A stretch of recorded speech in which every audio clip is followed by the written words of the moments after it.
Good evening, everyone. For those who don't know me, my name is Andrea. I'm Grandpa Kid's first grandchild.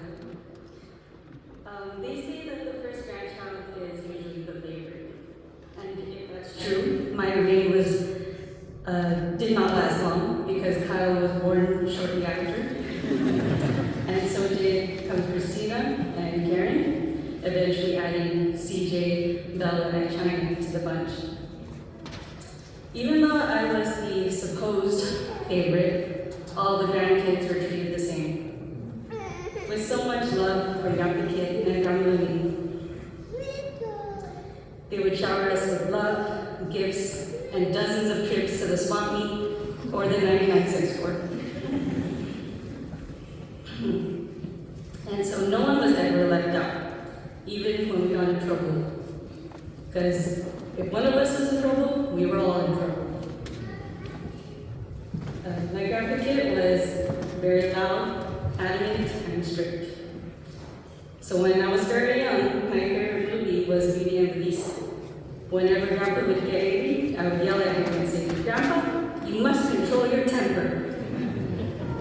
Later on in life, I realized that this led me to be more patient, to always take a second before speaking, and if I really wanted something, to try my best and never give up.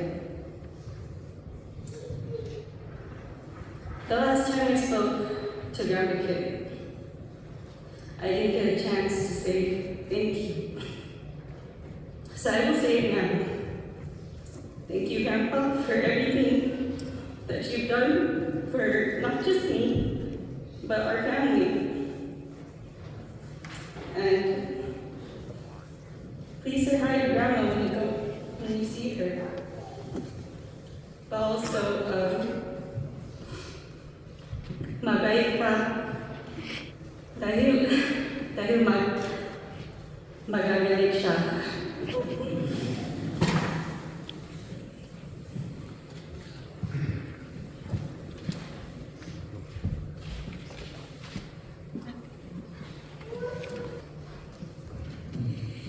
Hello everyone, my name is Kenny Kid, Karen's husband and Noel's favorite son-in-law.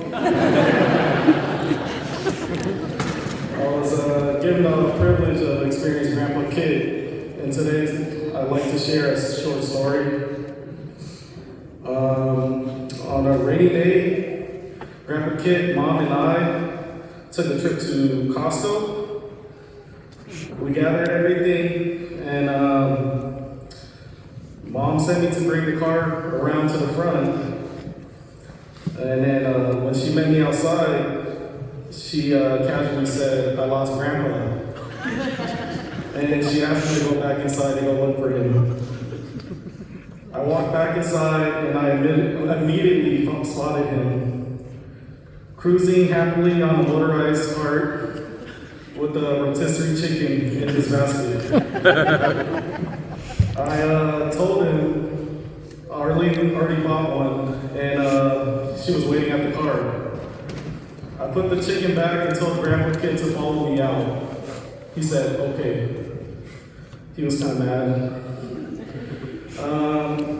I started walking towards the checkout, assuming he was right behind me, until I turned around and I saw him make a sharp left turn into the aisle. At full speed, I chased him through several aisles and found him going back for another rotisserie chicken. At that point, I said, "Grandpa, let's go. Arlene is waiting." This time, I stayed right behind him. It still took me a while because Grandpa treated Costco like a scenic tour.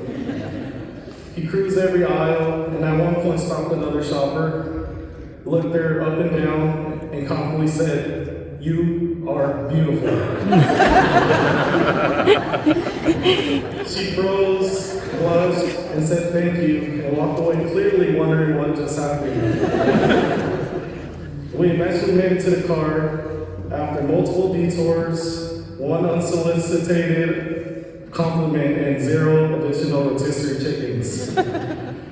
That was Grandpa Kid.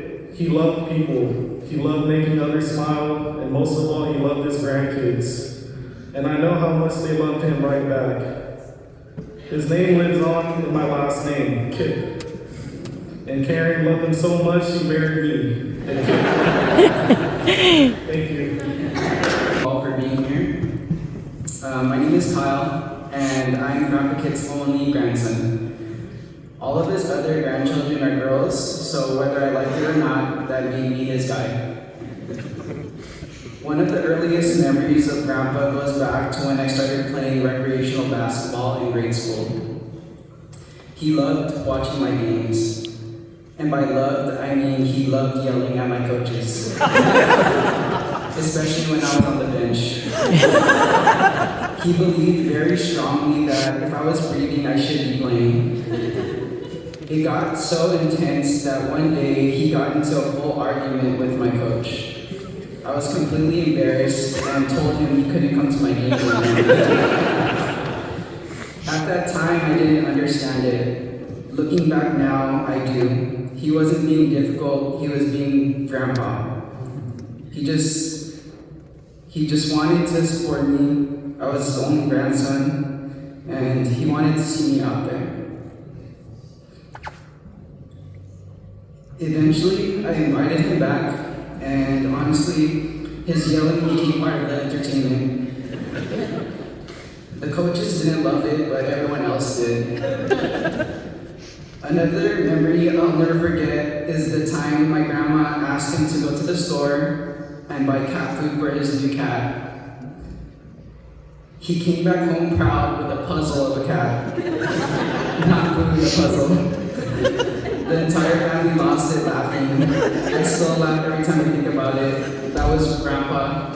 Confident, helpful, and just a little off target. Grandpa was also famous for writing on everything. His name, address, phone number, nothing was safe.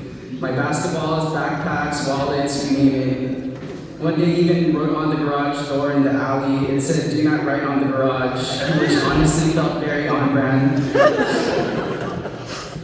If you ever saw Grandpa sitting quietly, he probably had his little composition notebook with him. He was always writing.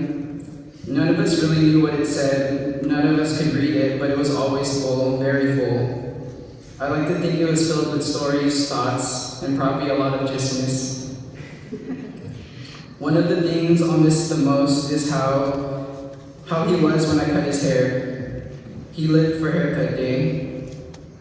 And I think it had less to do with my barber skills and more to do with the fact that I gave him $20 afterward. He loved telling people how unbelievable it was that he got paid to get a haircut. He'd always say, "I usually have to pay Grandma to cut my hair," and then he'd turn to her and say, "You're fired." Grandpa helped me with school when I was growing up, and when I paid him for haircuts, I always told him I was just paying it forward. I hope my son Tyson will do the same for my dad one day, although my dad is bald now, so obviously Tyson might end up pretty rich. No haircuts, no $20 for the lucky kid. But jokes aside, Grandpa meant so much to me. His love was loud, his support was constant, and his presence was something you always felt when he was in the room.